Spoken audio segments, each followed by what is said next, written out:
There is a specific kind of fear that only the ocean can trigger. It is not just the fear of drowning or the fear of the dark, though those are part of it. It is the fear of scale.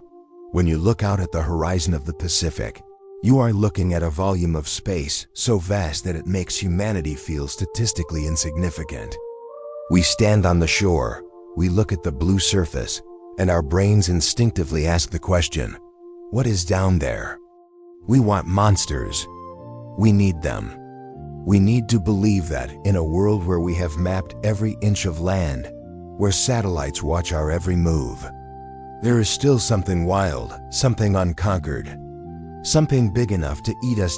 For the last century, that need has been filled by one name, Megalodon.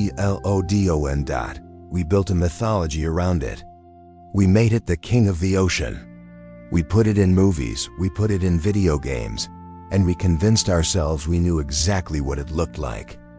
We took the scariest thing we knew, the great white shark, and we just made it bigger. We created a tank, a monster with the proportions of a linebacker and the appetite of a god. But science is a cruel storyteller. It doesn't care about our movies. It doesn't care about our myths. And in 2025, science finally caught up with the Megalodon. The results of the latest research have effectively deleted the monster we thought we knew. The stocky, giant great white is dead. But what has risen from the data to take its place is something far more disturbing.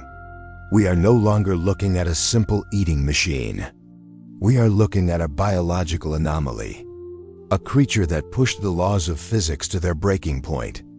A predator so specialized, so massive, and so terrifyingly efficient that its existence seems almost impossible.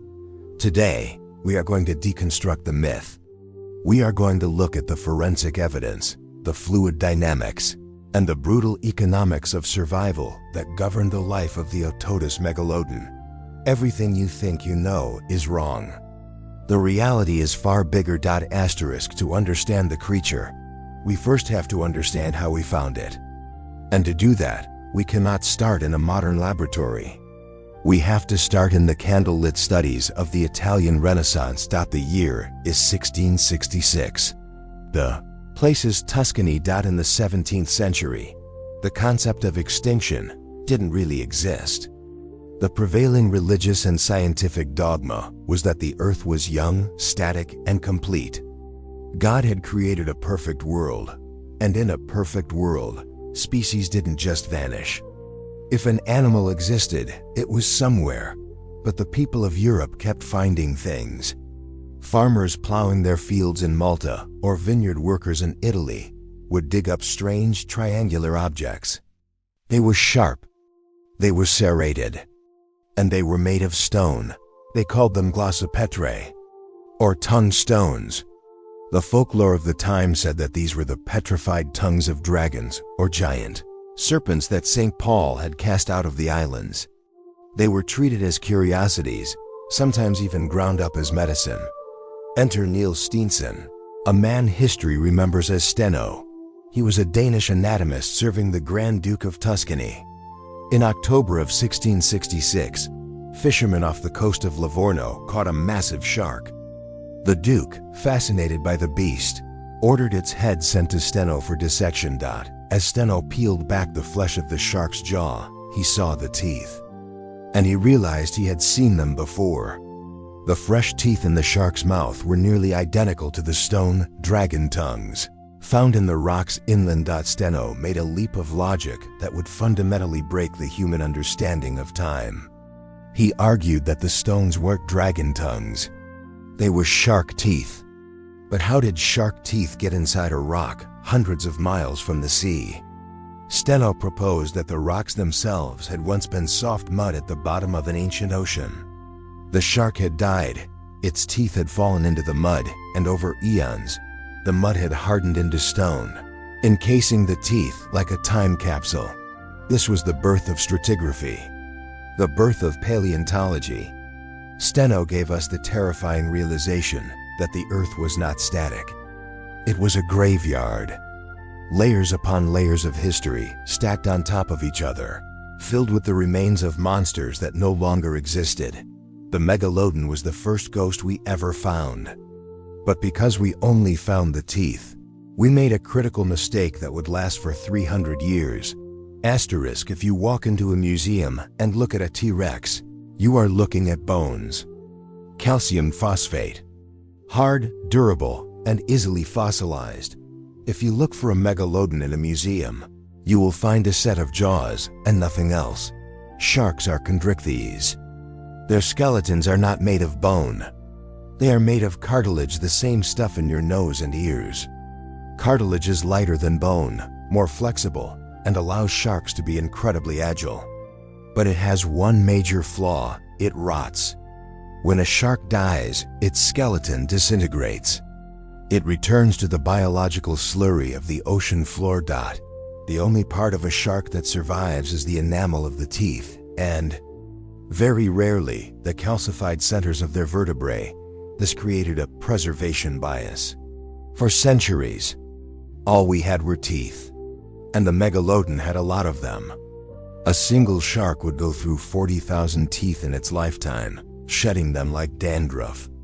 The ocean floor is paved with them, because these fossil teeth were large, triangular, and serrated. Early naturalists looked at living sharks to find a match.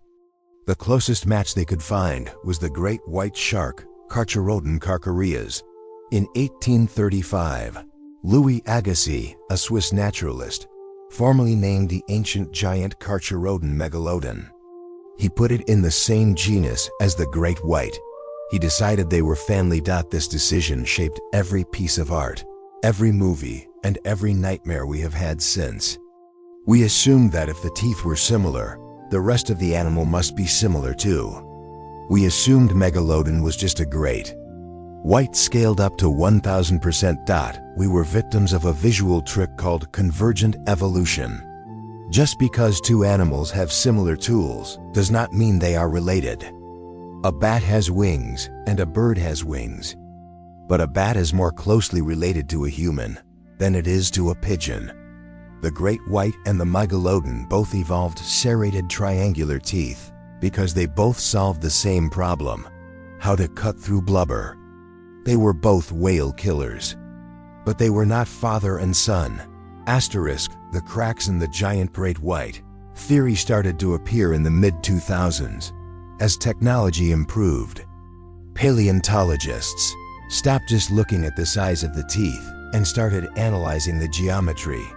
Researchers like Kevin Neberg conducted morphometric analyses, essentially high-level mathematical mapping of biological shapes.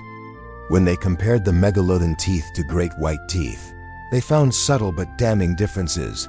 The serrations on a great white tooth are jagged and irregular, like a rough-cut saw.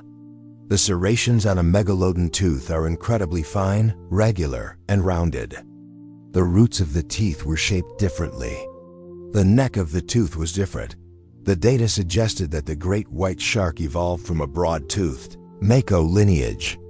The Megalodon, however, was the last survivor of a completely different royal line, the Otodontidae, or megatooth sharks. This family tree stretches back 60 million years to Otodus obliquus. The Megalodon wasn't the ancestor of the great white, it was a distant cousin. A dead-end lineage of titans that ruled the oceans for nearly 20 million years before vanishing. In 2019, the scientific community officially filed the divorce papers. The name was changed from Carcharodon Megalodon to Otodus Megalodon. This might sound like boring semantics, but it changes everything.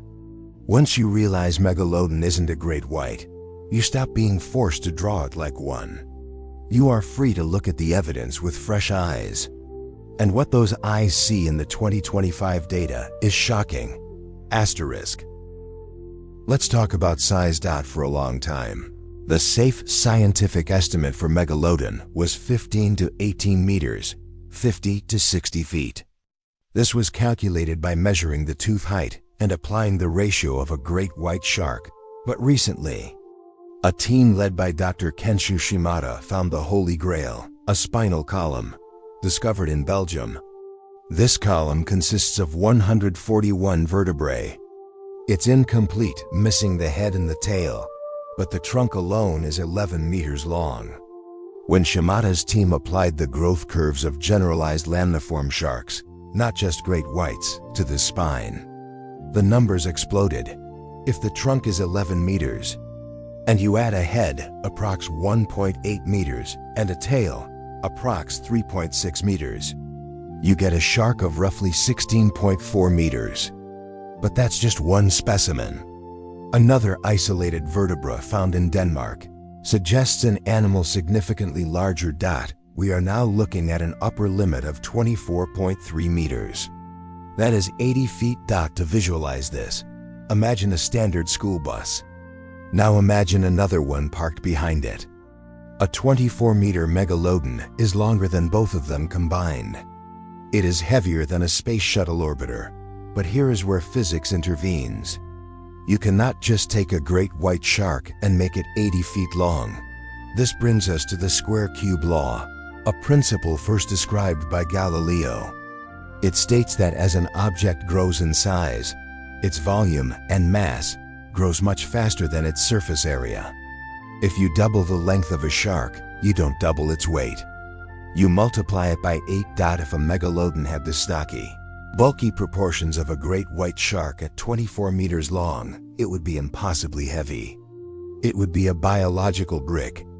The drag, the resistance of the water against its body, would be insurmountable.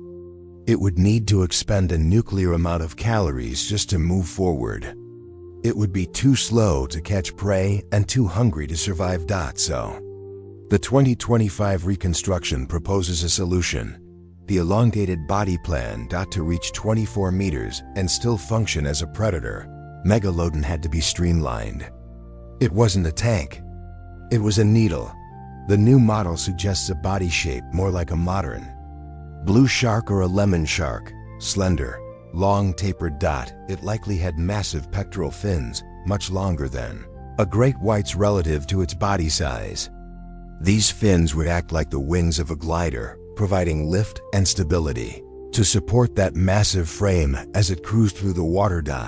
This completely changes the movie in our heads. Instead of a bulky monster bursting from the depths like a rocket, imagine a silent, endless shadow gliding effortlessly through the blue. A creature built for endurance, capable of cruising thousands of miles across open oceans with minimal effort, waiting for a whale to cross its path. Asterisk, the horror of the megalodon begins before it is even born. One of the most disturbing aspects of lamniform shark biology is their reproductive strategy. Most fish lay millions of eggs and hope for the best. Sharks like the megalodon took the opposite approach, quality over quantity. We have found fossilized vertebrae from newborn megalodons. They measure between 3.6 and 4 meters in length. Pause on that. A newborn baby megalodon was 12 feet long. It was born larger than a fully grown bull shark. It was born at the top of the food chain. But how do you grow a 12-foot baby inside a mother? The energy requirements are astronomical. The solution is a phenomenon called oophagy, or intrauterine cannibalism. We see this in modern sand tiger sharks. The mother shark produces many eggs. The first embryo to hatch inside the womb develops teeth immediately. And then it hunts. It swims inside the womb, eating the unfertilized eggs produced by the mother. In some species, the strongest embryo literally hunts down and eats its brothers and sisters. It is a battle royale before birth. This means that every megalodon that ever swam in the ocean was already a survivor of a massacre. They were born with full stomachs and a taste for flesh. This evolutionary strategy ensured that megalodon pups had no natural predators. There was nothing in the Miocene Ocean that could tackle a 4-meter baby, except perhaps another megalodon. So, if it was 24 meters long, born invincible, and designed for trans-oceanic travel, why is it dead? The irony of the megalodon is that its greatest strength, its size, was also its fatal flaw to function as an active predator at that scale. You cannot be a cold-blooded animal like a reptile. You would be too sluggish. You need high performance. Recent isotopic analysis of megalodon teeth suggests it was a mesotherm, or regional endotherm. This means it could generate its own body heat. It kept its muscles, brain, and eyes warmer than the surrounding water. This allowed it to hunt in colder waters and gave it explosive bursts of speed. But being a warm-blooded giant is expensive. It is like driving a Ferrari. You get high performance, but you burn fuel at a terrifying rate. A 50 to 100-ton mesothermic shark would need to consume roughly 100,000 calories a day just to exist. For 15 million years, this wasn't a problem. The Miocene epoch was a golden age for whales. The oceans were warm and teeming with small, slow-moving cetaceans. The buffet was open 24/7. But then, about 3.6 million years ago, the Earth changed. The tectonic plates shifted. The Isthmus of Panama closed, cutting off the flow between the Atlantic and the Pacific. The global currents reorganized.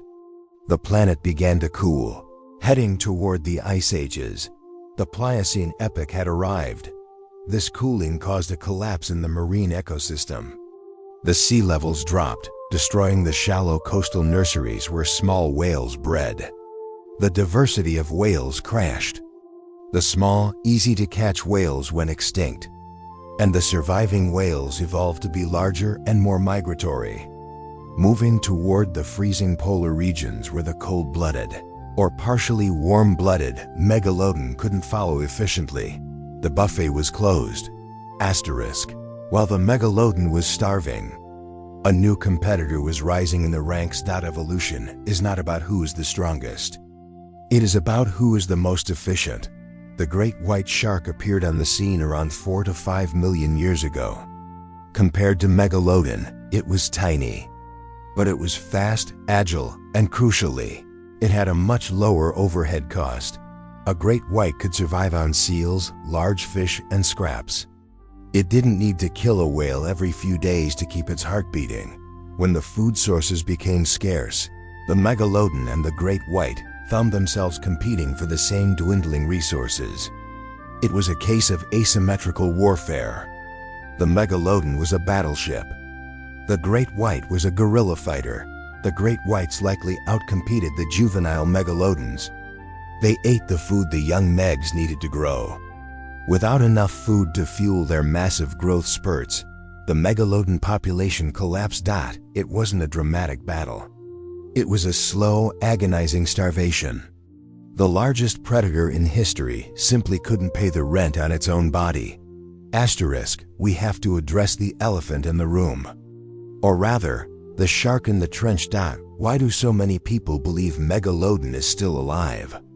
The argument usually goes like this: we have only explored 5% of the ocean. The coelacanth was thought to be extinct, and we found it. Why not the meg? It is a romantic idea, but it falls apart when you apply the laws of deep sea biology. The popular theory is that megalodon retreated into the deep ocean places like the Mariana Trench to escape the changing climate. But the deep ocean is not a refuge for a predator like this.